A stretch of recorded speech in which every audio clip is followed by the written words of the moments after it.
सुनो चंदा चुपके चुपके और हम तुम का सीक्वल काला डोरिया is on your TV screens.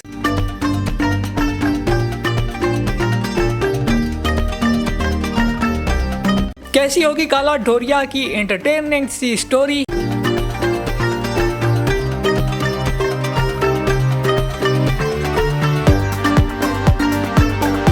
और क्या ये पिछले ड्रामाज की तरह ऑडियंस को एंगेज कर पाएगा। काला डोरिया की एपिसोड 1 पर बात करेंगे, साथ ही साथ बात करेंगे कि आगे चलकर इस ड्रामा में क्या होने वाला है। वीडियो का एंड तक लाजमी देखिएगा। चलिए अपनी वीडियो को शुरू कर लेते हैं।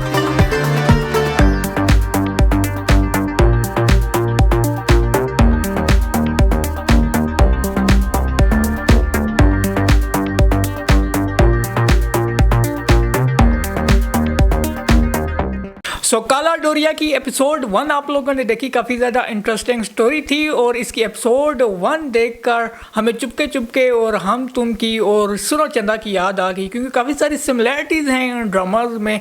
और काला डोरिया मुझे तो उसी एक सीरीज़ का सीक्वेंस लगा जो आप लोग टाइम टू टाइम देखते आ रहे हैं, लेकिन कुछ डिफरेंस भी हैं, काफ़ी सारी सिमिलैरिटीज़ भी हैं। सिमिलैरिटीज़ पर बात कर लें तो ड्रामा राइटर सेम है, तो आप लोगों को स्टोरी में जो स्टोरी का मेन प्लॉट है, जो थिंकिंग होती है, वो आप लोगों को सेम नज़र आएगी। और इसके अलावा इस ड्रामा के डायरेक्टर सेम है, दानिश नवाज़, और इस ड्रामा के प्रोड्यूसर हैं मोमिना दुरैद। सो काफ़ी सारी सिमिलैरिटीज़ भी हैं। कास्ट में इसकी काफ़ी ज़्यादा बदलाव है। उस्मान खालिद बट हमें चुपके चुपके में नज़र आए थे और इसकी लीड कास्ट में भी आप लोगों को नज़र आ रहे हैं, और उनके साथ हैं इस मरतबा सना जावेद। और देखना होगा इन दोनों की केमिस्ट्री आगे चलकर कैसी होती है। बाकी फरहान अली आगा हैं, नादिया अफगान है। फरहान अली आगा को हमने चुपके चुपके में भी देखा था। तो कास्ट में थोड़े बहुत बल्कि काफ़ी ज़्यादा बदलाव ज़रूर हैं, लेकिन एक जो बेसिक कॉन्सेप्ट है, बेसिक प्लॉट है ड्रामा का, वो तकरीबन सेम ही है। दो फैमिलीज़ आप लोगों को नज़र आ रही होती हैं, दोनों बहुत ही क्लोज रिलेटिव्स हैं और घर भी दोनों के आपस में जुड़े हुए हैं, लेकिन दोनों में काफ़ी ज़्यादा जो है वो तलखियाँ हैं। स्टार्ट में आप लोगों को जैसे पिछले चुपके चुपके ड्रामा में भी नज़र आई थी, हम तुम में भी नज़र आई थी, तो कुछ बेसिक कॉन्सेप्ट और बेसिक प्लॉट इन ड्रामाज का सेम मुझे नज़र आया। इस ड्रामा की अगर फर्स्ट एपिसोड की बात करें तो काफ़ी ज़्यादा एंटरटेनिंग एपिसोड थी। काफ़ी ज़्यादा हम लोगों को इसमें फ़नी सीन नज़र आए और फ़नी ड्रामा ये लग रहा है। और एक चीज़, एक जो बड़ा सवाल है कि क्या ये ड्रामा चुपके चुपके हम तुम की तरह या सुनो चंदा की तरह ऑडियंस को अट्रैक्ट अपनी तरफ कर पाएगा कि नहीं। एक डिफरेंस है उन ड्रामाज में और इस ड्रामा में। जो मेन डिफरेंस है कि उन ड्रामाज की एपिसोड डेली आप लोगों को नज़र आ रही होती थी और वो इस तरह ऑडियंस को अपनी तरफ अट्रैक्ट किए रखे होते थे, ऑडियंस को अपनी तरफ जो है उसने कनेक्ट किए हुए रखा होता था रमज़ान में। और चूँकि उनकी एपिसोड डेली आती थी तो इंगेजमेंट्स भी डेली उसको मिलती थी। और अब ऐसा फ़नी ड्रामा एक हफ्ते बाद उसकी न्यू एपिसोड एयर होगी, तो क्या वो इंगेजमेंट ऑडियंस के साथ इसकी कनेक्ट होगी, ये एक मेरा कंसर्न ज़रूर था इस पर। और मेरे ख्याल में अगर इसकी हफ्ते में 2 या 3 एपिसोड्स आएँ तो मेरे ख्याल में ये ज़्यादा बेहतर हो सकता है। खैर, एपिसोड 1 का स्टार्ट हुआ उस्मान खालिद बट से, और फिर वो अपने ही घर के दरवाजे को फलांग कर अंदर आ रहे होते हैं, यानी कि कुछ फ़नी ही खिचड़ी बनी हुई होती है। इसको आप लोगों को समझने की थोड़ी ज़रूरत है। एक फुफो का रोल भी हम लोगों को नज़र आया, वो मुझे काफ़ी ज़्यादा अच्छा लगा। और फुफो मेरे ख्याल में ये चुपके चुपके में भी होती थी एक, और यानी कि कैरेक्टर्स आप लोगों को काफ़ी ज़्यादा नज़र आएंगे जो तकरीबन सेम ही हैं। और इस ड्रामा में एक और चीज़ आप लोगों को बड़ी अच्छे तरीके से दिखाई जा रही है कि भाभी और देवर का जो रिश्ता है वो बड़ा स्वीट सा है। वैसे ऐसा रिश्ता मैंने रियल लाइफ में कम से कम नहीं देखा, इतना स्वीट रिश्ता जो है, और एक अच्छे अंदाज में, not in a bad way. और इसकी भी मेरे ख्याल में काफ़ी ज़्यादा ज़रूरत है अगर हमारे माशरे में एक पॉजिटिव मैसेज जो है वो आप आगे डिलीवर करना चाहें। और उस्मान खालिद बट और उनकी जो भाभी होती हैं, इनके दरमियान काफ़ी ज़्यादा अच्छी केमिस्ट्री होती है, काफ़ी सपोर्टिव होती हैं इनकी भाभी। तो अगर मैं आपको इसकी थोड़ी स्टोरी समझा दूं तो उस्मान खालिद बट जो है वो असफन का किरदार अदा कर रहे हैं, यानी कि असफी उसको प्यार से कहते हैं, और सना जावेद जो है वो मानूर का किरदार अदा कर रही हैं, और मानो ने निक नेम उनका है। और ये दोनों आपस में फर्स्ट कज़न्स हैं, दादा दादी इनके जो है वो सेम है, लेकिन इन दोनों के ख़ानदानों के दरमियान इख्तलाफात बहुत है। इस कदर शदीद इख्तलाफात हैं कि जो मानूर हैं उसकी बहन भाभी है असफी की, लेकिन इसके बावजूद ये 5 साल अपनी बहन से नहीं मिली। अब ये बात ज़रा मुझे हज़म करना थोड़ा मुश्किल थी कि एक बहन अपनी दूसरी बहन से, चलो बहन का रिश्ता फिर भी थोड़े उनमें इख्तलाफात आ जाते हैं, लेकिन एक माँ अपनी बेटी से और एक बाप अपनी बेटी से कैसे 5 साल तक दूर रह सकता है। और जो दिखाया गया हमें कि उसने अपना घर बचाने के लिए साथ दिया अस्वी की फैमिली का, तो इसमें तो कोई बात की बात नहीं है। मेरे ख्याल में तो ये उसकी एक अच्छी मूव थी।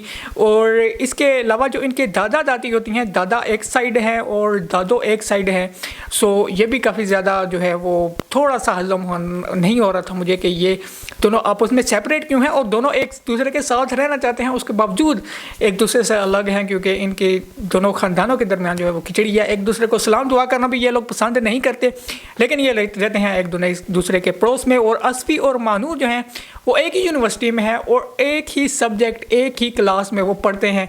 सो ये किसी भी तौर पर एक दूसरे से जो है वो दूर नहीं हो पा रहे, आपस में किसी ना किसी तरीके से कनेक्ट है। अस्वी को गिटार बजाने का काफ़ी ज़्यादा शौक होता है, लेकिन वो उसके अबू को ये किसी तौर पर पसंद नहीं होता और वो उसका गिटार जो है वो फेंक देते हैं। ये थोड़ा सीन मुझे ऑकवर्ड लगा, उन्होंने इतने प्यार से गिटार फेंका और घर के टॉप फ्लोर पर जाकर उन्होंने नीचे फेंका मानूर के घर, लेकिन उस गिटार को इतनी बराबर खराश भी नहीं आई, तो ये मुझे ज़रा थोड़ा ऑकवर्ड लगा।